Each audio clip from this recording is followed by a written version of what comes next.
नमस्कार दोस्तों, जय हिंद। उम्मीद करता हूँ आप सब स्वस्थ व्यस्त और मस्त होंगे। और आज सभी को रक्षाबंधन पर्व की हार्दिक शुभकामनाएं और बधाई, और श्रावण मास के अंतिम दिन की भी हार्दिक शुभकामनाएं। हर हर महादेव। महादेव की कृपा आप सब पे बनी रहे। हमारे पृथ्वी पे माँ प्रकृति ने बहुत सारी जड़ी बूटियां दी हैं, छोटी छोटी जंगली जड़ी बूटियां भी दी हैं, और बहुत सारे वृक्ष दिए हैं जो औषधियों से परिपूर्ण हैं। और मैं चाहता हूं कि मेरे द्वारा वो बात आप तक पहुंचे।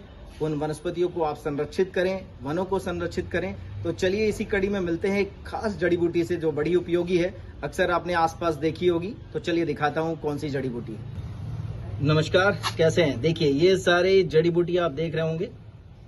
इस जड़ी बूटी का नाम है यूफोर्बिया हेरेटा।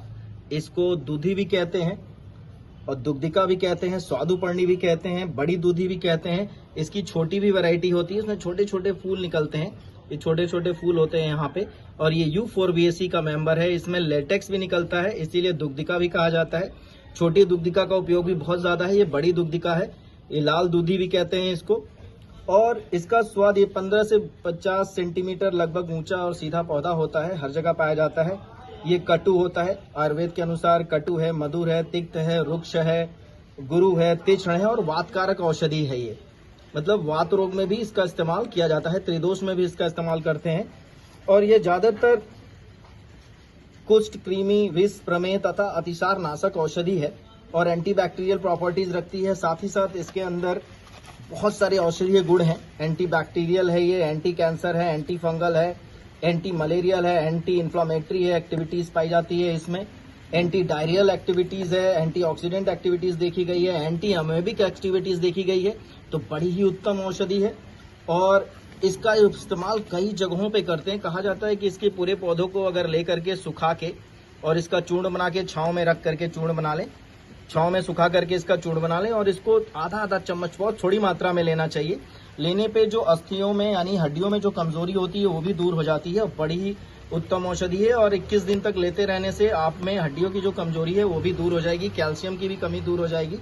इस पौधे में जो अगर कोई सिर में अगर गंजापन आ रहा है तो उसमें भी दूध में पीसी हुई दूधिका, मतलब इसका कल्क लेकर के लगाने से सिर की गंज भी मिटती है।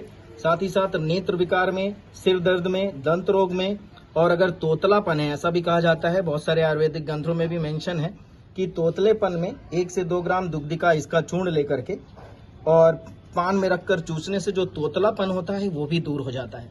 तो ऐसी औषधियां हमारे पास आसपास मौजूद हैं। और साथ ही साथ इसका दमा में, इसको अस्थमा बूटी भी कहते हैं, इसको अस्थमा वाला प्लांट्स भी कहते हैं, अस्थमा वीड्स भी कहते हैं। इसको दमा में भी हम इस्तेमाल करते हैं। इसका क्वाथ बनाकर लेने से काफी ज्यादा आराम मिलता है। ये जो इसकी पत्तियां हैं ये बड़े आपको अच्छी तरह से दिख रही होंगी। तो आपके आसपास आपके गमलों में भी अक्सर ये औषधि उग जाती है, निकल जाती है। अगर कहीं कांटा चुभ गया हो तो उस जगह पे इसका आछीर यानी कि इसका जो लेटेक्स निकलता है, इसको तोड़ने पे एक छोटा सा दूध की तरह से एक लेटेक्स निकलेगा, आप देख रहे होंगे। ये ऐसा लेटेक्स निकलता है। इस आछीर को यानी इस लेटेक्स को भी लगाने पर वो कांटा निकल जाता है और बड़ी ही उत्तम औषधि है। जैसा कि मैंने बताया कि कुष्ठ रोग से लेकर के एंटी कैंसरस एक्टिविटीज भी रखता है, इसके अंदर एंटी कैंसरस प्रॉपर्टीज भी पाई जाती है। शोध का भी विषय है। इवन स्नेक बाइट में भी इसका इस्तेमाल करते हैं और बड़ी उत्तम औषधि है। 5 ग्राम पत्तों में 2 ग्राम काली मिर्च मिलाकर और पीस कर खाने से जो विष चढ़ता है सांप का, उसमें काफी ज्यादा आराम मिलता है। लेकिन एक बात बता दूं कि ये जानकारी आपको दी जा रही है इस पौधे से रिलेटेड। आप बिना किसी विशेषज्ञ की सलाह का इसका सेवन ना करें। अपनी जड़ी बूटियों को आसपास पहचानें। बहुत सारी आयुर्वेदिक फार्मूला में भी इसका इस्तेमाल होता है। और सांप के काटने पे तो फिलहाल सबसे पहले आप आसपास के नजदीकी अस्पताल में जरूर पहुंचे जहां आपको एंटीवेनम दिया जा सके। इस बात का जरूर ध्यान रखें। इस औषधि का जो प्रयोग है ज्यादा नहीं करना चाहिए क्योंकि ये हृदय की क्रिया को मंद कर देता है और रिस्पिरेटरी सिस्टम में भी ये नुकसान पहुंचाता है। अगर श्वास की क्रिया में बहुत ज्यादा नहीं लेना चाहिए, इसका सेवन नहीं करना चाहिए। इसका पूरा पंचांग, पत्ते, बीज और जड़ों का भी हम इस्तेमाल करते हैं और बहुत ही उत्तम औषधि है। और उम्मीद करता हूं आपको इस औषधि के बारे में अच्छी जानकारी मिलेगी। आप कहां से देख रहे हैं वीडियो, उसके बारे में भी जरूर मेंशन करें और ज्यादा से ज्यादा इस वीडियो को शेयर भी करें और ऐसी ही बहुत सारी जंगली जड़ी बूटियों को बचा के रखें। तो मैं आपसे जरूर मिलूंगा आगे कि ये कैसी जड़ी बूटी है, कौन सी है, और भी जड़ी बूटियों के इसका और भी क्या नाम है, आप मुझे जरूर बताएं। जय हिंद, जय भारत।